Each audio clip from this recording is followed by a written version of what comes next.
mighty name of Jesus.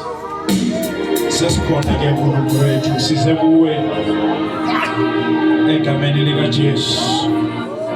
Baba nalizwi lakho liyaphuma manje aliphumi lilodwa likhashwa amandla kaMoya Ingcwele lizowela emhlabathini omuhle lithele ithelo.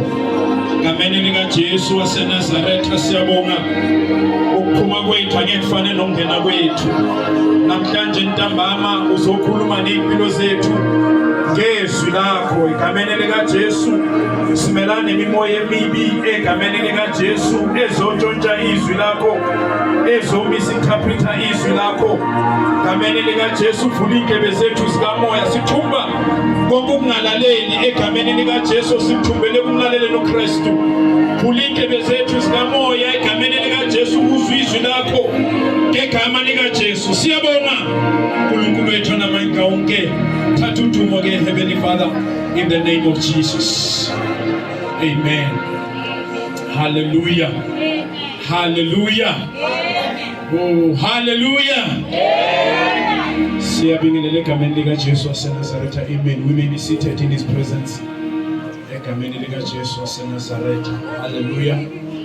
Siyabingelela ku conference abantu abasha. Egameni lika Jesu waseNazaretha. Praise the Lord. Ngibingelela abantu abasha bonke intombi nensizwa in the wonderful name of our Lord and Savior Jesus Christ. Zishayela izandla ukuthi ukhona. Praise the Lord. Hallelujah. Ngibingelela ubaba uShalembe egameni lika Jesu waseNazaretha. Siyabingelela umpostoli. Hallelujah. Thank you very much for allowing me to be here. Ngiyathembisa umpostoli ngizobuya. Hallelujah. Ngibingelela nomama Shalembe egameni lika Jesu. Ngicela sibashayeleni izandla bazalwane. Hallelujah. Praise the Lord. Let's honor the gift of God. Hallelujah. Sibingelela abafundisi abakhona egameni lika Jesu. Siyaba acknowledge men and women of God. Thank you very much ukuba khona la. Abomama abobaba abakhona siyabingelela egameni lika Jesu. Sibingelela neband yethu worship team in the wonderful name of our Lord and Savior Jesus Christ. Amen. Sibonga nomandaba egameni lika Jesu. Usaphumile bazalwane. Amen. Praise the Lord. Asiyeni ezweni lenkosi ke bazalwane. Sizokwazi sisheshe sihambe. Amen. Asiyeni ku Psalms 139. Amen. Ngicela ukukhumula le jazz mfundisi.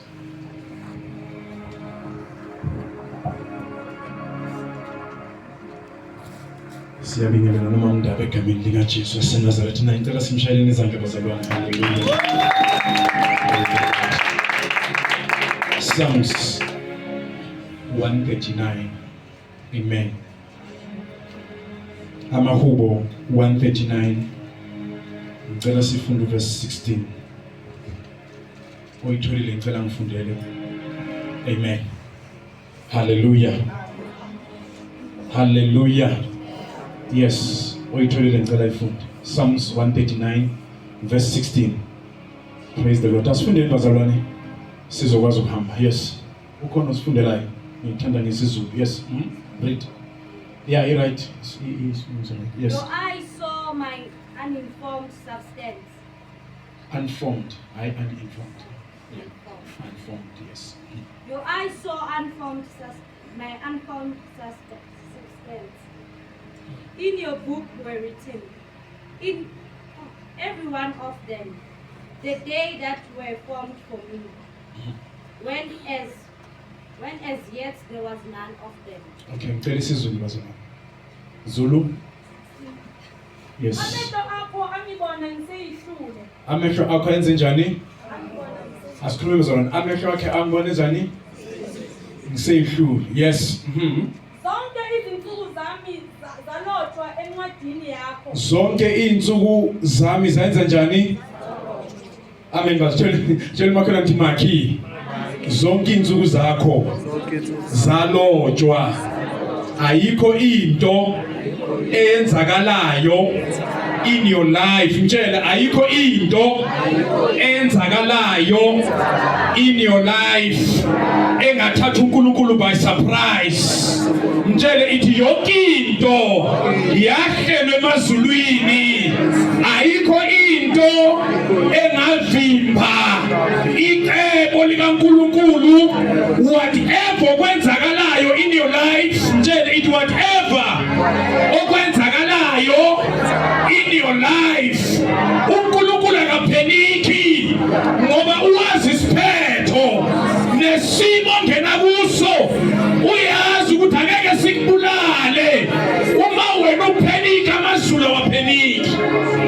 Because every time ongena kwi problem already, God has got a solution. Ithini amen maningizwe. Khona umunye umfundisi uShalembe watshela abafana bakhe ngokwabafundisi mamdaba. Wathi ngicela niyongifundela incwadi kaJob. Amen bazalwane. Wathi wenza njani? Bayifunda incwadi kaJob, bahamba bayoyifunda le ncwadi. Mabaqeda ukufunda chapter 1. Nyamaza chapter 1 incwadi kaJob. Amen bazalwane. UJob ufela abantwana, wenza yonke lento, babuya labafana laba bathi ayifundisa ngene sisakhona ukuyifunda le ncwadi kakhulu.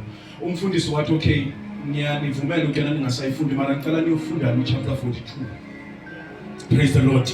Mabafunda chapter 42 bezwa iverse, bahlangana neverse elithi sengiyazi ukuthi ungenza konke and necebo lakho lingevinjwe. Mabaqeda ukufunda leso statement, mababuyela kumfundisi wathi umfundisi hamba noqalela ku chapter 1. Mabafunda chapter 1, bafunda chapter 1 ngengqondo ka chapter 42. So uNkulunkulu empilweni yakho makwenze ku chapter 1 wempilo yakho mazikushaya, kodwa ubheke ku chapter 42 ukuthi icebo lakhe lingevinjwe. No matter ngabe kwenzakalani in your life, kodwa icebo lakhe lingevinjwe. Zonke insuku zakho zalotshwa, uJehova washaya step, bazamile abathakathi ukubulala, kodwa incwadi yasezulwini yakhathaba isikhathi.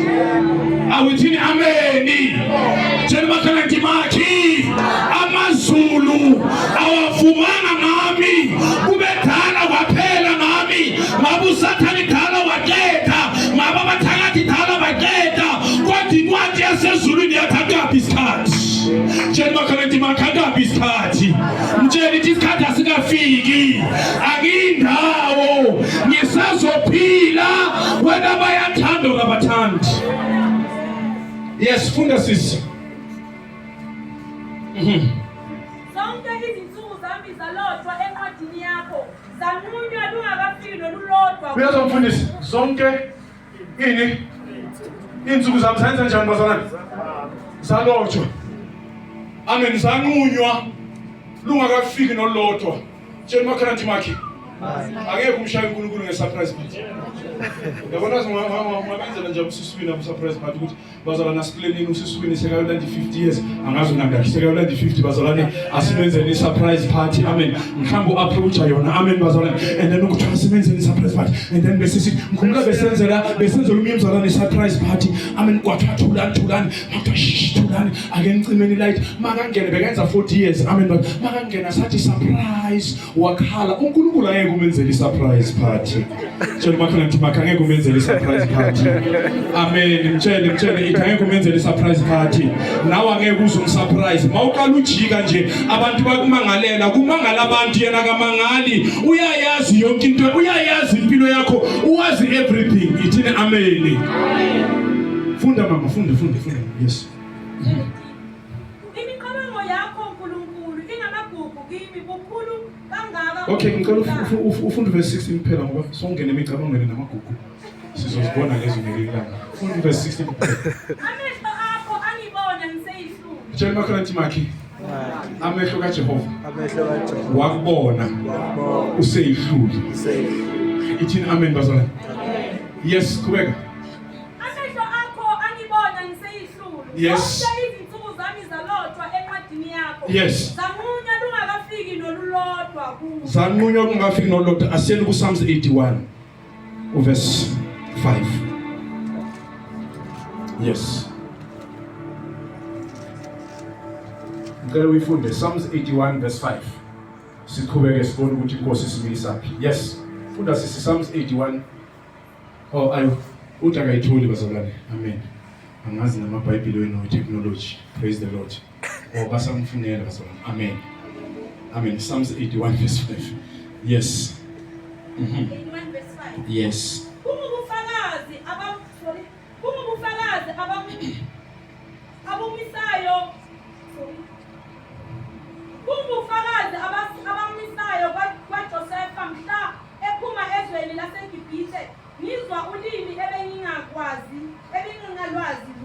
Okay, is one layer meeting.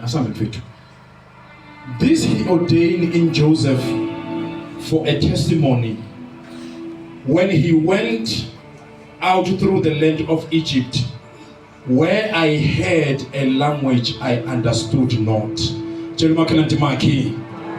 This he ordained in Joseph. As school members are, this he ordained.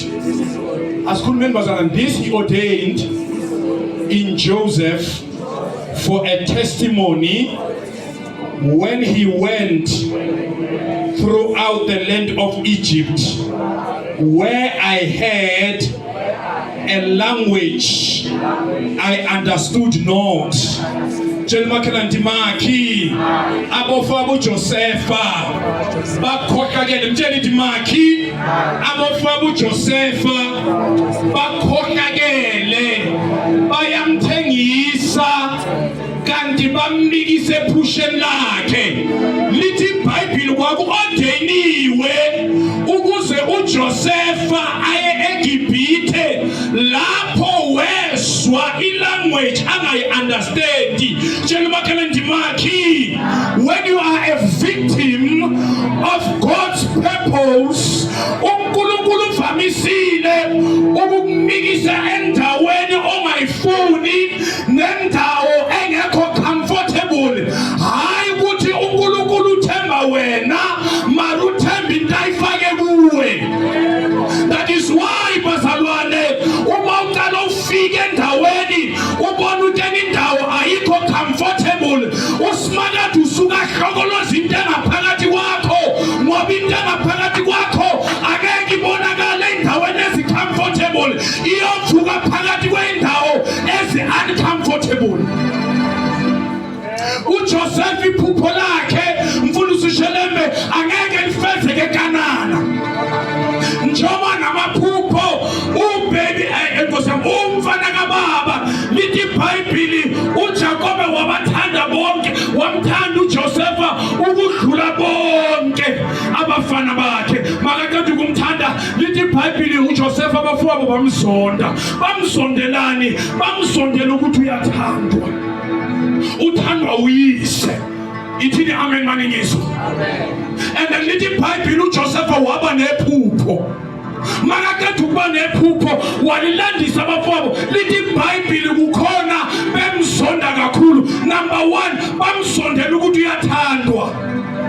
Number 2, bamzondela ukuthi unephupho. Ngoba uSathane akam-attack umuntu onganaphupho. Umuntu onganaphupho akana direction. Umuntu onganaphupho akazi ukuthi uyapi ngempilo.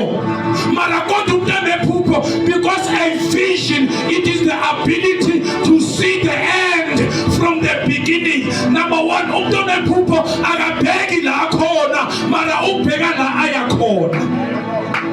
Ithini amen maningizo? Amen. Ngicela ukusho lokho masala. Angisho wonke umuntu unephupho. Personal unani? Hawu bazalwane nanathula. Personal unani? Tshela makhona ntimaki. Abantu abashabana. Yini kade ngaba namhlanje? Hey manje kunzima namhlanje la. Tshela makhona ntimaki. Kumele ube nephupho. Wangabi nephupho uzoseva uphile amaphupho abanye abantu. That is why personal kumele ube nephupho, umshado kumele ube nephupho. Na ngikhumbula omunye umfundisi ungana ama-ankoka umfundisi Shelembe ukuthi ngibathibile amantombazane enkonzweni yami ukuthi umfana makade uyamthanda ungambuza ukuthi usebenza kuphi, umbuza ukuthi iphupho lakhe yini. First, number 1, you must tell what is your vision. Number 2 is the purpose. Number 3 is the finance. Imali ize ekugcineni kodwa into ezaqala iphupho, ngoba ungashada nomuntu onemali mara unganaphupho. ithini amen. So kahle njengoba sisuka la, that is why ibandla linephupho, umshado unephupho, wonke umuntu unephupho. So uJosepha abamzondi ngenxa ukuthi bamzonda ngenxa ukuthi unephupho, kunento phakathi kwakhe. Tshela umakhelwane makhi, iphupho lakho angeke lizalwe endaweni ezicomfortable. Tshela umakhelwane makhi, uMoses wazalwa during the time uFaro amemezela ukuba abafana mababulawe. uJesu makazalwa wazalwa lapho uHerod athi abafana mababulawe. Nephupho alizalwa endaweni ezicomfortable, iphupho lizalwa la kubi khona. Na ngifuna ukukutshela ukuthi iphupho lakho angeke lifezeke in a nice and comfortable times. Mawufuna ukubona abantu abastrong nabantu abanamandla babone in difficult times, those people are the ones laba bathethwa amazulu. uNkulunkulu makakunikeza into, number 1 ukuthumela ngezimo. Tshela umakhelwane makhi, azingishayi ngoba ziyangishaya, azi-attack mina mara zi-attack into engiyiphethe. Tshela umakhelwane makhi, uJosepha abafowabo bamzondela iphupho. Okwesibili mfundisi lithi baba nomona. Tshela umakhelwane makhi, umona, mtshele ukuthi umona, mbeke ithi makhelwane ungabe nomona. Yazi mfundisi Shelembe, nginotisile ukuthi umona yinzondo enothando. Tshela umakhelwane makhi, umona yinzondo enothando. Vuzana sisi, ngitholise la. Shake, usisibani lo bazali? Animazi? Wani? Uzodwa. Usisibani lo bazali? Unani? Unesiphiwo sakhe? Sokucula ne? Amen bazali. Unani? Yinto enze njani? Into azalwe nayo. Tshela umakhelwane makhi, umona yinzondo enothando. Lento engasizodwa yoculo uyayithanda, mara uyizonda nxa ukuthi ayikho kuwe, ikuye. Umona into enjalo. So abafowabo uJosepha banomona ngenxa ukuthi lento ayiphethwanga yibo, iphethe uJosepha. So that is why nawe that is why nawe mawungayazi into ayiphethe uzohamba ukhompyutha nabantu uba nomona ngenxa ukuthi awuyazi into ayiphethe. So awukwazi uku-intimidatewa yinto yomunye umuntu usimakade afake into ngoba akekho umuntu ongakulwisa ngento yakho noma bangakuzonda, mara kodwa mawuhlabelela uyahlabelela. Ngikhumbula ngomunye unyaka mfundisi Shelembe, omunye umama walayithema wayongihleba komunye umfundisi waseMpumalanga. Okay, ngathi angicorrect. Wayongihleba kuphi? Umfundisi waseMpumalanga. So lo mfundisi lo wangimema, bengihlebe kuye, wathi mina ngifuna ukumbona lo makwela. Makangimema wangimema ukuzoshumayela. Mangifika khona angazi bengihlebe nalo ngashumayela. Amen bazalwane. Tshela umakhelwane makhi, lo mfundisi uthi uyangihleba kanti ungi-advertise mahala, ngoba umuntu onento kaThixo angeke umvimbe. Into mawuyiphiwa uyiphiwe noma hayi bazalwane. You must create a capacity. Lapho bathi bayaqala bayakuhleba uthola nkena awusahlebeki, lapho bathi bayakuvala uthola nkena awusavaleki. Ngoba into kaNkulunkulu inamandla, sometimes ayivimbeki, bathi bayakuvimba ngapha uvele hayi. Mina ngisho umuntu onento kaNkulunkulu akavimbeki. Tshela umakhelwane makhi akavimbeki. Mtshele ithi akavimbeki. uJosepha banephupho bayamzonda abafowabo. Let me tell you something bazalwane. Mara le ngizovala ngayo. Tshela umakhelwane makhi, bayamzonda. Na umfundisi makathi kumzonda. Amen. Lithi iBhayibheli uJakobe uthi kuJosepha, thathana sisi kuyocheka ukuyana abafowenu kanjani. Praise the Lord. Uyasithatha isinkwa, uyahamba uyofuna abafowethu, uhlangana neindoda. Uthi ufunani? Uthi hayi ngifuna abafowethu. Uthi hayi ngibazwile basuka la eShekhemu bathi bayedodana. Wasuka. Lithi iBhayibheli bambona eseza kude. Amen bazalwane. Now mabambona eseza kude bathi here comes that dreamer. Izamutshela abantu abakuzondayo abakubizi ngegama lakho, bakubiza ngento yiyo. Bakubiza ngetitle oyiphethe, bakubiza ngento oyithwele. Ayibazalwane, uJosepha umphuphi wamaphupho. Mageza from the distance, abathi here comes Joseph. Bathi here comes that dreamer. Ngifuna ukutshela ukuthi noma bangakuzonda, noma bangakhuluma ngawe, bathi here that worshipper, here that apostle, here that intercessor, ngoba noma bangafika kanjani kodwa igrace ephezulu kwakhe angeke bayiphikise. Awuthini amen. Bathi nangu umphuphu yeza. Ithini amen. Amen. Anibona kaningubo la. Okay, Jesus. Let's do three. Yeah. Amen. Yeah, 2, 3. Lose a bit. Yes. Ngisho wena ka. Amen. uJoseph ubabakhe. Umenza la the garment of miracles. Okay. Namkholisa. Tshela makhanti manje. Ngamkhula ukuthi uJoseph. Amen. Bengisesemncane sisiphethe manje. Mara sengidala manje. Amen. Akesithi Joseph. Bambona eseza kude. Bathi here comes that dreamer. Akesimbulaleni. Amen. Sibonke namaphupha akhe kuzoba wavumba uRuben the elder brother. Ngoba uNkulunkulu uvamisa ukuvusa abantu. Abazofika tshela makhanti makhi. Ungalingi ukuthi abantu awubanengi. Ungalingi ukuthi awunandaba nabantu. Ngoba umuntu umthombo. Ungaba umthombo ongakusiza kusasa. Umuntu ungaba umnyama. Kunabanye abantu noma ungabadelela namhlanje ibona kusasa bazokufikela. Usimakade yosebaya nilizwa. Usimakade yosebenzisa bona. Loya muntu omthelelayo sasa ngaba umthombo ofikayo. Loya muntu omthelelayo sasa ngaba umnyango to your greatness. Tshela makhanti makhi. Badoda sikhulume. Tshela makhanti makhi. Ungazi abantu nge-information kanti awubazi nge-revelation. Kunabanye abantu badelelekile physically mara spiritual baphethe into enkulu. Hayi noma ungabadelela namhlanje kodwa kusasa uyohlangana nabo kwamanye ama-platform anzima. Ungababona ngazothi into abayiphethe incane kanti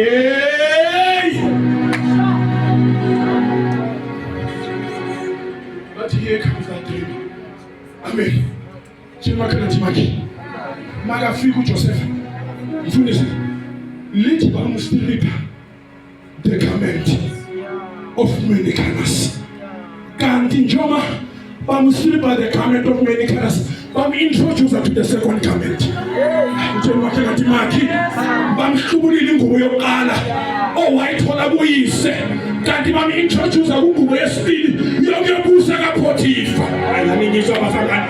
Leyo qala bayisusile. Kanti leyo yesibili iyo makafika kaPotifa uNkulunkulu wayenaye noPotifa wabona ukulomfana kunento kaNkulunkulu wambeka waba in charge. Hayi bazala makambeka waba in charge kanti abafowabo introduce to the second garment. Lithi iBhayibheli mawufunda chapter 39 uGenesis lithi Joseph was well built and handsome. Njengoba khona ngathi uyifundile. He was well built and handsome. Should Joseph began a six-pack? I want to pack. Mina ngephi but kothi Joseph began a six-pack. Amen bazali. Lithi umfazi kaPotifa makambheka. Amen wathi lala nami. Ngelinye ilanga lithi iBhayibheli ongekho umuntu endlini. Umfazi kaPotifa wambamba kanti wasala negarment.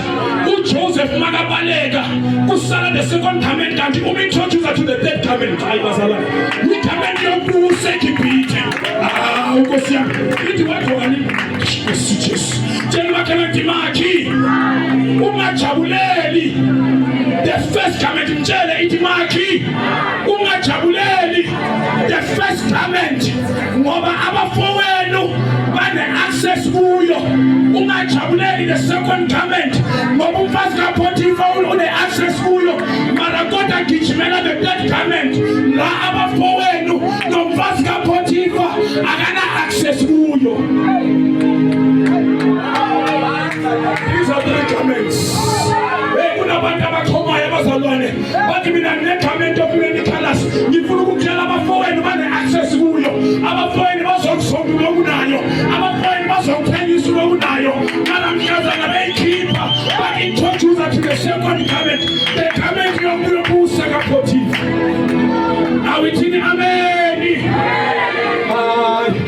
Nayo i-second garment inenkinga ngoba umfazi kaPotifa une-access kuyo. Njengoba ntimaki ngitshela ntimaki lama garment woyi-3 ayakhuluma. Le imnikeza i-birthright, the garment of many colors. Le yesibili imnikeza ukenaphathe kaPotifa mara le yesithathu imenza abuse eGibhithe. Ithini amen bazali? Ithini amen? So makafika ayongena ejele. Amen bazali. Ngicela ukusho lokhu mfundisi. Hlala phansi Joseph.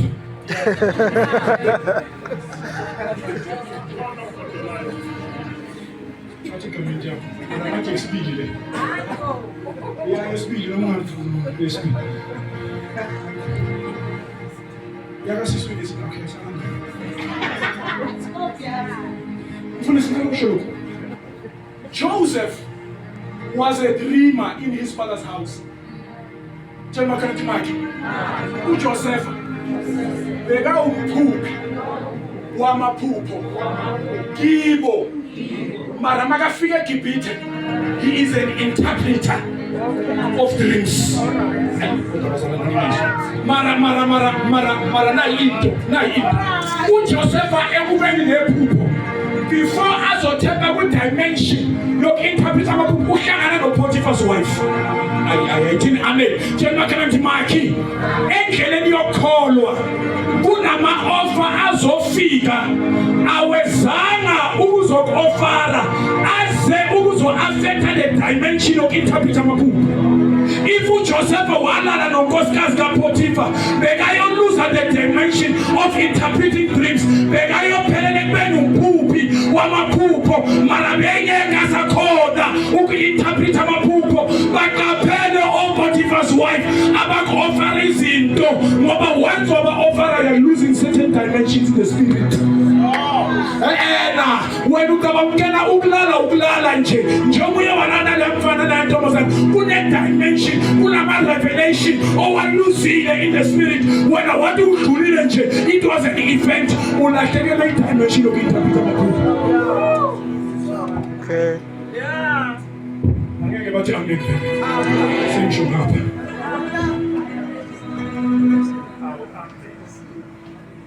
uJoseph makafika ejele emfundisi uma ufunda uGenesis 39:4 lithi uJoseph waphatha he was in charge of Potiphar's house.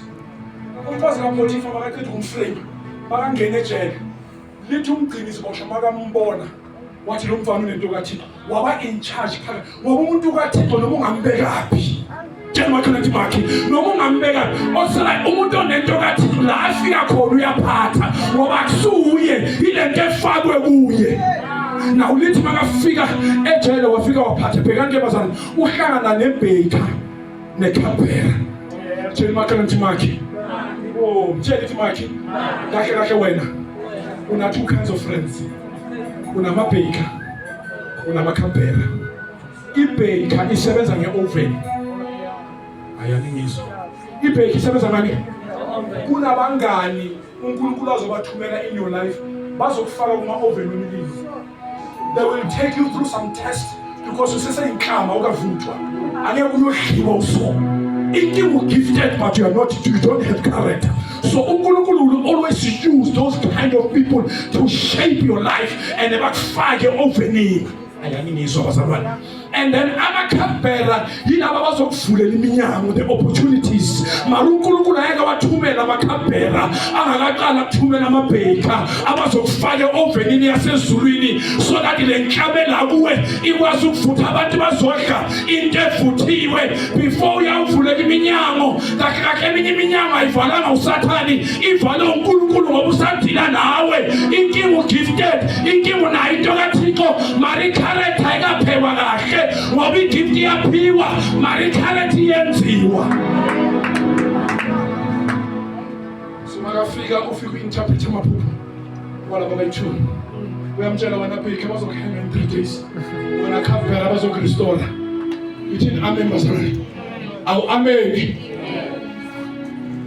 Makaqeda utshela the khabhera uthi uma inkosi seyikhumbulile irestore ngicela umkhumbule. Amen bazalwane. Nayi into ke mfundisi, kunabanye abantu benza kahle basikhohlwe ngoba if the khabhera wakhumbula uJosepha bekayobuyela uphatha kaPhotifa. Mara kodwa Genesis chapter 41 lithi after 2 full years uFaro waphupha. Kahle abanye abantu bazokhohlwa abantil uFaro aze aphuphe ngoba uNkulunkulu akafuna kule level okuyo, ufuna ukena uyoma phambi kwaFaro. If the khabhera wamkhumbula uJosepha bengeke ame phambi kukaFaro. Ithini amen bazalwane?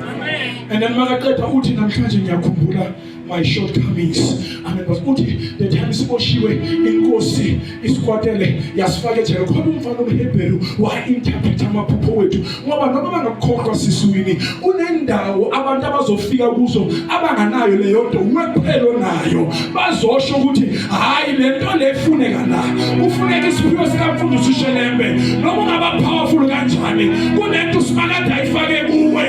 Abanye abantu bayithi babafika kwezinye indawo basho bathi la akufuneki isiphiwo sikamakwela, akufuneki isiphiwo sikabani, kufuneka sikamfundisi. Basi ungayinyathi into iphethe okunamandla.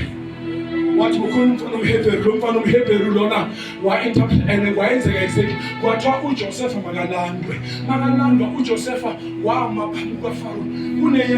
Kunamanye amakhathuni ngithanda ukubukela uJosepha, ngiyawathanda nje le ethena abantu iyangikwathisa ngoba inama extremes nyana nje, mara le amakhathuni iyangichaza. Into engithanda lapha mfundisi uShelembe ukuthi uFaro wabiza ama-magicians. Amen bazalwane. Now makabiza ama-magicians now bayahluleka uku-interpret iphupho. Mangiyibukela this thing cishe ngathi mfundisi uzokuthumela uzayibona nje ku-YouTube. Amakhathuni abapopayi uphilo bakhathuni laba sapopayi istori samampela sikaJosepha ngoba ngizukhathuni lekapopayi mara lamakhathuni lawa eqiniso. Amen bazalwane. Now iwani engichazayo lapha mfundisi uShelembe, uJosepha makangena ayo-approacha uFaro, napha kunama-magicians ahluleke uku-interpret iphupho. Kwangena umuntu ophethe into kaThixo ngoba uNkulunkulu ukunikeza into so that uyokwazi ukumrepresenta phakathi kwezangoma, phakathi kwezinyanga seyihlulekile. Sitho wethu uNkulunkulu uyaphila, angayisolva lento. Hayi ukena uNkulunkulu ukunikeza into for ukushayina ngayo. Kodwa uJosepha mangibona makangena, uNkulunkulu uyakwazi ukwenza uFaro aphuphe mara interpretation ingaveli, kodwa mvuso wakhe umuntu ozo-interpreta ngoba uphethe into yasezulwini hayi la emhlabeni noma ye-fake. Wangena uJosepha uyasho uFaro ukuthi hayi ngizwile ngawe ukuthi mawuziphi uphupho yakho ukuchaza. uJosepha uyasipromote uthi angikwazi uNkulunkulu okwazi ukuchaza amaphupho. Yazi bazalwane mhlazana udepende kwi-gift yakho ungasadependanga kuNkulunkulu izokulimaza igift. Kunabantu ngikhumbula ngishumayela kwelinye ibandla ngithi you are not powerful in your gift but you are powerful in your relationship with the Holy Spirit, because ungaba na i-gift mara mawungenabudlelwane, because kulula uba ne-relationship with the gift not the giver of the gift. uJosepha makafika phambi kaPhotifa phambi kaFaro uthi hayi mina ngikwazi ukuchaza amaphupho kepha uNkulunkulu okwazi ukuchaza. Wanditshela inceku yakhe iphupho yena uNkulunkulu uzoyi-interpret. Sometimes siveza thina thina than uNkulunkulu esihamba naye. Wamtshela iphupho, makamtshela iphupho wayichasa, wayiqeda. uFaro wampromote. Wathi from today sowuphethe eGibhithe. You are the governor of Egypt. Praise the Lord. Because interpretile wathi, amen bazalwane, 7 years of plenty kula kuzoba khona isikhathi senala eGibhithe, mara kuzoba khona isikhathi la kuzoba khona isikhathi sendlala. Mara khetha indoda izwe uJoseph akaziphakamisi yena. Uthi khetha indoda ehlakaniphile ezokwazi ukustora ulo ukudla during i7 years yenala, so that i7 years endlala mayifika uJoseph uFaro wathi akekho umunye onomoya kaNkulunkulu nohlakanipha ukudlula wena. Ungahamba uyipromote, tshela into kaNkulunkulu mayisivelele kuwe. Ungazi-announce ukuthi hayi phela mina ngifted, hayi phela mina ngipowerful. Yena vumela uSimalata announce. uJoseph azange ayipromote, kepha wathi uNkulunkulu, wathi kuFaro, khetha indoda ehlakaniphile. Wathi uFaro ayikho indoda phandle kwakho. Wamkhetha waba yigovernor yase-Egypt. Tshela umakhalandi makhe lafezeka iphupho likaJoseph. Asifunde in chapter 42 senyava. I'm almost done. Genesis 42. Genesis. I'm closing. Amen. Genesis 42. Amen.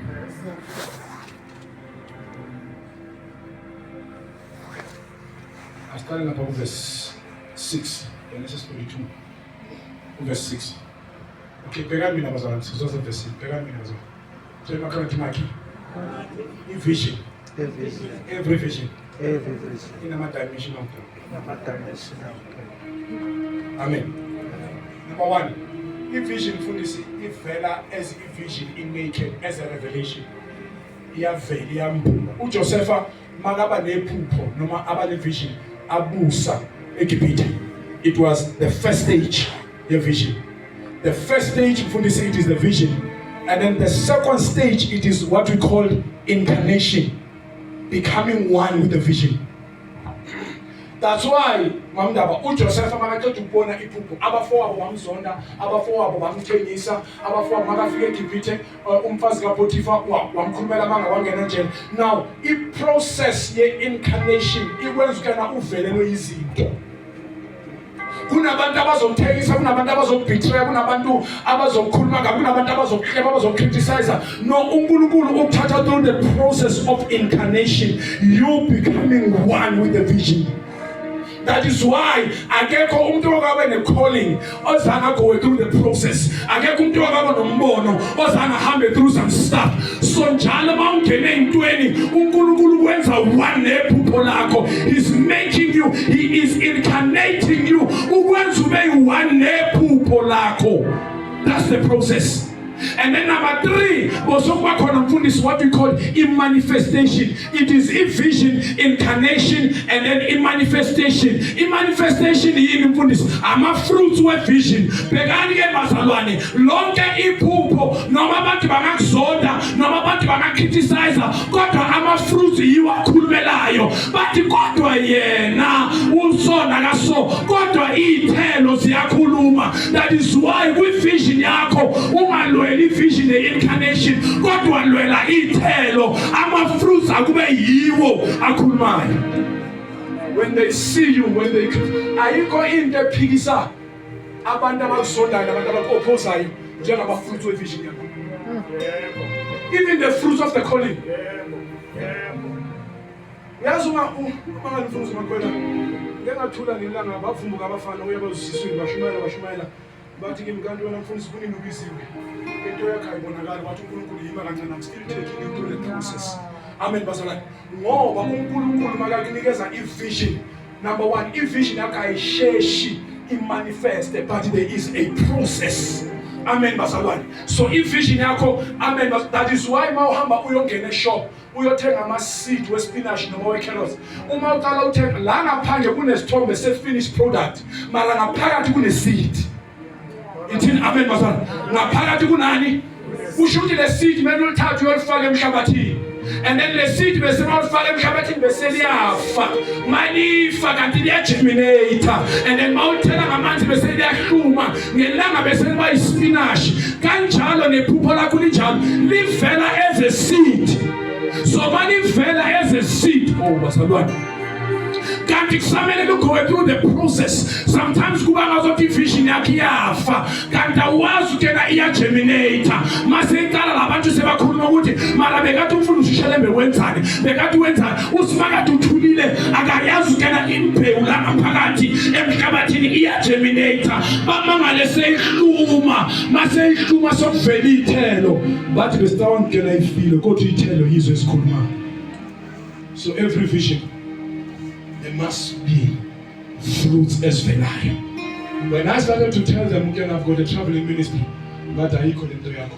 God, I'm going to have a post because I remember Mfunde say, Manakumma Nami, watch it 2011, maybe a free state in Shumai.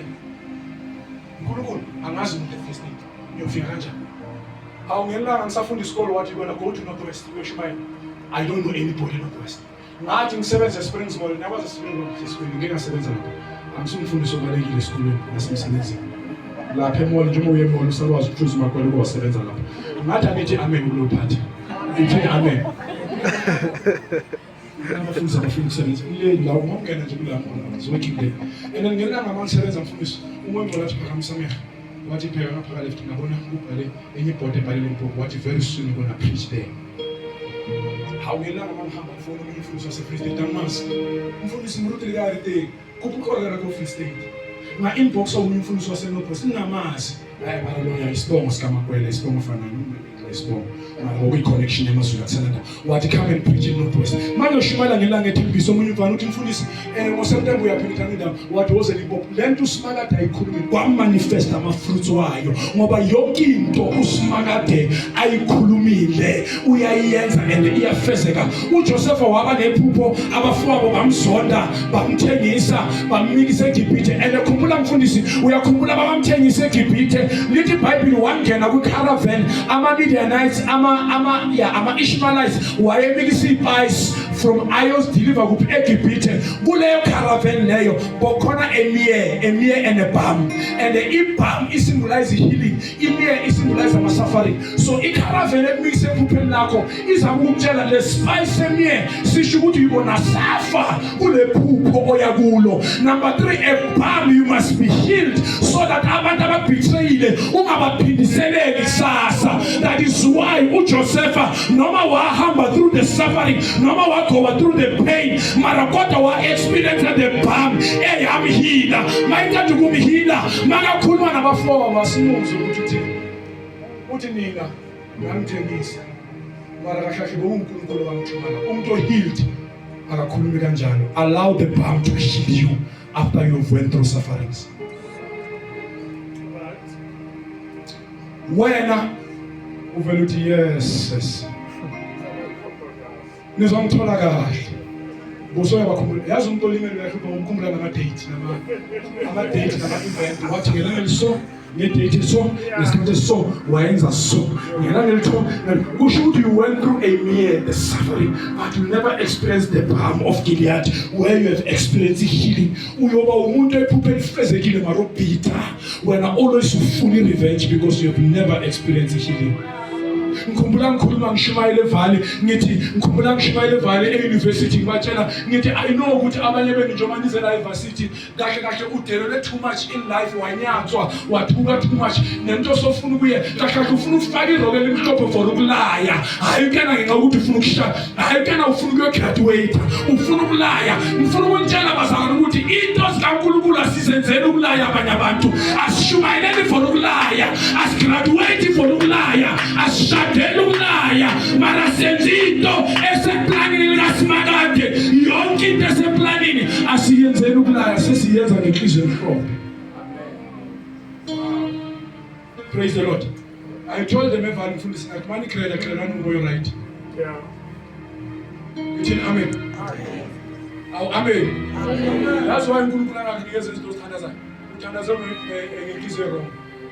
Njengoba ngifuna umsebenzi manginyaze too much bathe ngiyavela phela ngifuna ukuyosebenza manje wathi uNkulunkulu lokusebenza ngeke unikeze ucele attitude wrong inhliziyo yakho mhlazana iba right mhlazana inhliziyo yakho iba right ucela izinto ngenhliziyo yakho umntwana makacela umntwana wathi uNkulunkulu ngiphe ini akafuna ukula iphenini wathi ngiphe umntwana ngoba nayi imambane la ingibhokele ithi nginyumba ngizala uNkulunkulu wathula makaqala athandaza sekafix inhliziyo yakhe wona wathi uNkulunkulu mhlazana unginikeza umntwana ngizombuyisela kuwe wathi manje ke sowuthandaze ngimotive right so ngamthola ke umntwana ngakhe eminye imithandazo yokulaya ukuthi baba ngicela ungibusise ngicela ungiphe imoto kade vele bangidlula bangithela ngamanzi benza ngathi abangiboni ngiphe yami nami ngibatshengise the attitude and the motive is wrong.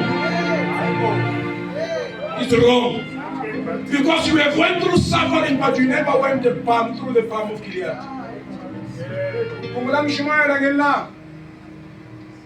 Every time offense, every time when you are offended, you must know a seed of bitterness in your heart.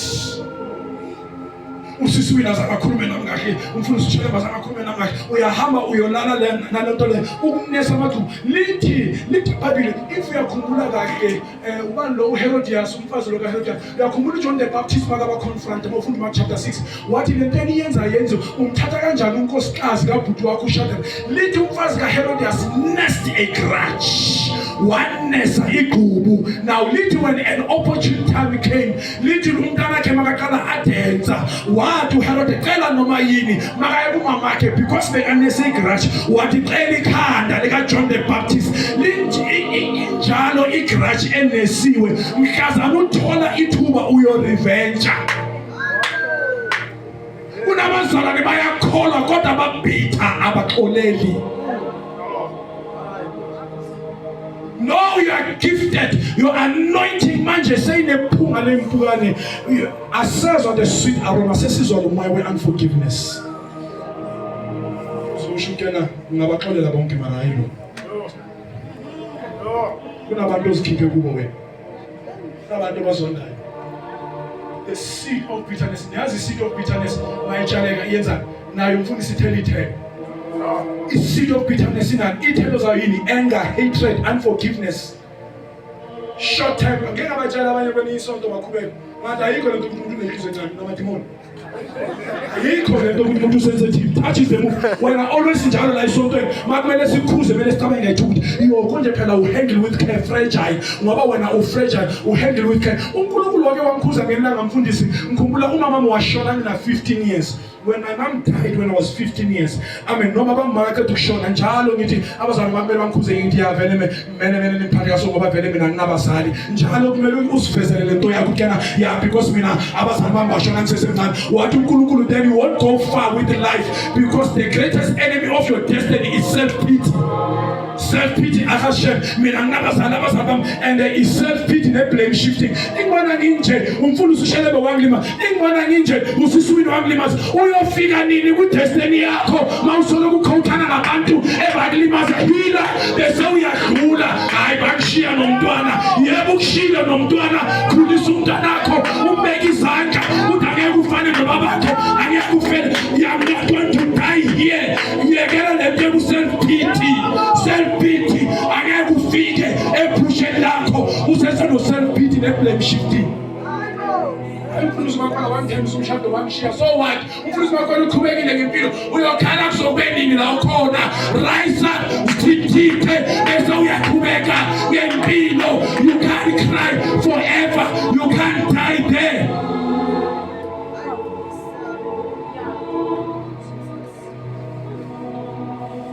Ithini amen. Mashona lezandla zami ngiyamvusa bashona njalo. Mama. I'm not baba. I'm not handle with care. Sesaba nokukhuza. No. Handle with care. Fragile. Never sama books. Apha le fragile handle with care. Mawukuga kumele ube careful. Ngoba uzathi uphuka izinto. Abanye abantu amaqanda. Mama nyana sika khubekile. And let me say this mfundisi. Isilonda esingapholi siyabona. Ithi mphinde. Isilonda esingapholi siyabona. Yazi khona umuntu omthinta. Umuntu masosicala sithinta sina akasezwa nix. Akasana ndaba nginamsebenzi into yokukhonza nento yaniyana akasa. It's like indlela sekangayo. It's like isilonda sesibolile. Heal. Amen. Asifunde in chapter 42. Bese siyavala. John Makanti Maki. Nandaba man. Go through counseling and heal. Hambe ku counseling ufikulu ukuthi yazi mana ngikho right. Ngiyezwa man. And njalo lama event abuhlungu maso mention ama manifest upastor. It's a sign yokuthi awukapholi. Manje mzawami aya ngicasiyeke awufuna ukufana nama siyeke ungakhulu sesiyazi kona yona uthi angisho siyasho Proverbs 18 forgive and forget. Mina ngithi forgive but don't forget. Every time masikhumuza that event moqala ubasi means awukapholi. Go and see for him. Kumulumi mama uza kimi mfundisi ngicela usizo counseling yazi bangikhubile sontweni angisafuna sithemba ngibabona nje labaza ngile sontweni ngathi bangibona kwavula into asitha silimali bazana and ukulimala nguthathe kancane mfundisi and then I know manje mangisoloko ngikhuluma naye ngithokena unesilonda sokuthi wa abuse umyeni isilonda esinye phezulu kwesinye. Then I said mama go and get healed because you can't serve God like this. Awukwazi userve uNkulunkulu broken ulimele. Amen. Do you know why it dangerous to serve uNkulunkulu ulimele? Ulimaza umsebenzi kaNkulunkulu. Ulimaza umsebenzi kaNkulunkulu and manje kunabantu esimasikeni nabo meeting yophuma ngo-12 esuku. Ngenxa yomuntu ulimele. And let me say this. Ngelanga ngizawufika mshumayela ngomefiko. Akekho umuntu olimele uyalimaza. Umuntu olimele uyalimaza. That's why ubocheka most of abantu abalimele aba straightforward abakhuluma inoma kanjani aba confrontational abafuna confronto. Ubocheka abantu abakhalayo kakhulu stage. Abantu abakhalayo kakhulu stage. Abantu abathanda indaba zabantu abafuni ngabo ngezabo indaba angakula thinte zakhe indaba uzombona banjani abantu abalimele abantu abapressure abahandle umkhe yena ufuna uconfront abanye abantu marena namconfront akayiwani iphelile 5 years amathubu marena uyafuna uconfront abanye abantu avele mina ngi straightforward ngitshela ucash khona umuntu omozanga wathi yazi usisi wami makakwathile lapha ekhaya uvela simise ngenyama ngathi wa entertain nama demon lawo ngenami uzomqala she fell pregnant wabamisa ngenyama umkhulu wakhe umfaka impama asinozwa ngabo. Angazwa ngikhuluma kahle abantu asifundeni ngoba Genesis 42 omunye sekakwakhe right. Amen. Njengoba kan Paul Genesis 42 verse 6 yes asifunde yes. Mfuna ukuveza the manifestation of a dream eka Joseph. Ngoba into ebalekile. Amen bazalwane. Ukuthi iphupho lakho kumele lifezeke. Njengoba kan Timaki iphupho lakho kumele lifezeke. Whether abathakathi bayathanda whether bathi bona but your dream must come to your kahle bazalwane. Amen. uJesu uthandaza John chapter 17 walikhuluma kaSomara sekukhuleka ushukela wasezulwini hayi lasekhini ushukela sezulwini. Amen bazalwane. uJesu uthandaza umthandazo ukuthi Father glorify your son because I finished the work. Lekama work lapho ngisho ukuthi assignment. I finished the assignment. Asisindisele ukuyezulwini sisindisele uqede assignment besesezulwini. Abanye xa sengifike ekhaya ezulwini awuyindawo iphupho lefezeki. Xa sengifike bishop bahamba phambili bathi nahambi khawu awusikhawe iphupho assignment singakafezi njengoba nasikhawo siyahlala la and amaphupho nelafezeke. You must not die there. Your dream must come to pass.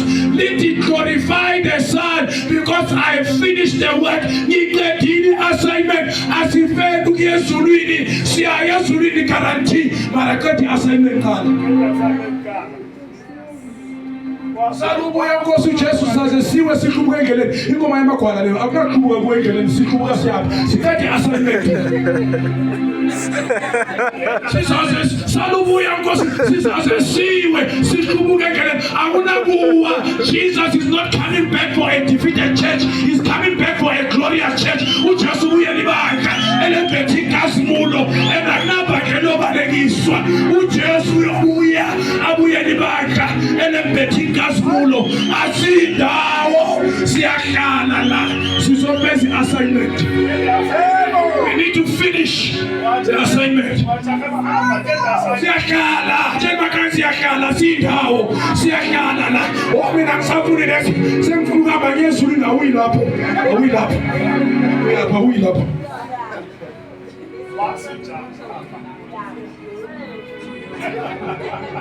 useniswele ngezulu awuyezulu useniswele assignment. Funda sisi ngasho umfundisi lokhu ngakhona. Yeah, for the uJosefa wayengumbusi ezweni. Wo, uJosefa beka yini? Beka ini bazala? Isilungu sithi he was a governor. Self-fezekile iphupho. Because bazalwane, if you are walking in the manifestation of the revelation God gave you, you are carrying a title deed in the spirit. You are carrying weight in the spirit. Kunabantu abakhuluma kayi-one because they are walking the revelation. They are now living the dream. Le phupho abalibonile selimanifesti. Asiye ezulwini lingakafezeki iphupho mele lifezeke. Lithi now Joseph was a governor. Iphupho selifezekile. Funda. uJosefa wayengumbusi ezweni. Yes. Uyena owathengisela abantu bonke bezwe. Bafika ke abafowabo bakaJosefa. Yes. Bamkhothamela. Bayenza njani bazalwane? Bayenza njani? Azange aphuphe bakhothamela. Uphuphile ngisho. Ayimanifestanga lento. Manje uyaphezulwini iphupho lingakamanifest. Ama-fruits wephupho mele abantu xa seniye ekhaya ezulwini oThixo bayo. Umkhonto uThixo sonke siyazama sonke siyaphuphuta sonke siyaphuphuthisa. Bazalwane uJohn Wesley bekane asthma. That's why makakhuluma bathi manje nalabantu abazeke enkosini nabo bathi kanti bona bana asthma. uJohn Wesley bekane asthma. So wena wathi usigaba zomkhonto uThixo sonke siyazama sonke siyaphuphuta sonke uJohn Wesley bekane asthma. Wena una asthma mtshela makhala nasindawo. Propo akunazama ukuphuphutisa nje umnyameni asiphuphuthi la siyabona straight night direction siyale iphupho mele lifezeke iphupho mele manifest uyapi mase ufike ezulisa uthengisa into banako kumele ufike ezulisa uthi hawunale bathi nale hawunale abathi ujahe weza la izulwini kanti kubekeli status mfundisi esibhalwe omunye umfundisi wathi the greatest thing yokuthi disappoint umthakathi kumele ube yile nto athi kube yiyo. Sebaphonsile bakhuluma bathi siyafunga nazo ngeke bese lezo lezo siya manifest. Lithi Joseph bekayi governor yaseGibhithe. Amen bazali. Lithi abafowabo bafika bamkhothama le phupho libonile manje seliya manifest. Nje makhala the manifestation of the dream. Funda verse 7. Yes. uJosefa wabona abafowabo wabazi kepha wazishaya ongabaziyo. Yes. Wakhuluma kalukhulu kubo wathi kubo nivelaphi na? Bathi sivela ezweni laseKhanani. Bheka mfundisi. Lithi uJosefa abafowabo wabona. Uthini verse 8, turn verse 8. Then we are done. Verse 8. Yes. uJosefa wabazi abafowabo kepha bona abamazanga. Tshela makhala timaki. Indlela abashiye ngayo. Broken. Because I need people to face about the recognize. uJosefa phela bamstripha the first garment of many colors. Bamthengisa ahamba ayislave. Sebadibana naye sekayigovernor. Abasamrecognize ngoba sekagqoka ingubo yesithathu. Ingubo yokubusa ungahambe emhlabeni ungagqoka ingubo yokubusa manje. Awubizelanga uba islave. Ungafi njengesibhana ndaba bazalwane siyazama nje siyazama. Unjani mzalwane siyazama? Akunazama. No. Lithi abafowabo azange mara yena wabarecognize ngoba bona babesagqokele izayibakhe bayigqokile bethabamthengisa. Yena sekagqoke ingubo. Tshela makanti bakhe kunengubo kumele siyayigqoka. Ingubo yokubusa, ingubo yokuba igovernor bazalwane. Yes. ngicela isizulu la ngishumayela manje sengiyakhuluma. Yes. Ngicela umoya. Yes. Verse 7. No, verse 7. Sorry, verse 8. uJosepha wabazi abafowabo Yes. kepha bona abamazanga. Yes. Nice. Yes, to them. uJosepha wayesekhumbula amaphupho abaphupha ngabo. Izomfundisa. Wathi Whoa. Lithi iBhayibheli uJoseph abafowabo azange bamrecognize kepha yena warecognize. Mabaqeda ukukhothama wakhumbula iphupho. Njengakhona Timaki wakhumbula iphupho. Ngoba iphupho beselimanifestile mfundisi. Now that's the thing okumele silwele. The manifestation of the dream. Asimeni ngenyawo bazalwane. Njengakhona Timaki amaphupho ayafezeka. Not by our own strength but by the grace of God. uJoseph waba nephupho maqothi kwa nephupho lakhe lafezeka abafowabo sebamkhothama lithi iBhayibheli walikhumbula iphupho sizothandaza ukuthi baba ngicela ungahambe emhlabeni iphupho lami lingafezeka tshela makhala Ntimaki ungahambe emhlabeni iphupho lingafezeka mfundisi shall they come and pray for us apostoli can we raise our hands bazalwane siphakamiseni izandla siphakamiseni izandla praise the Lord we need the grace of God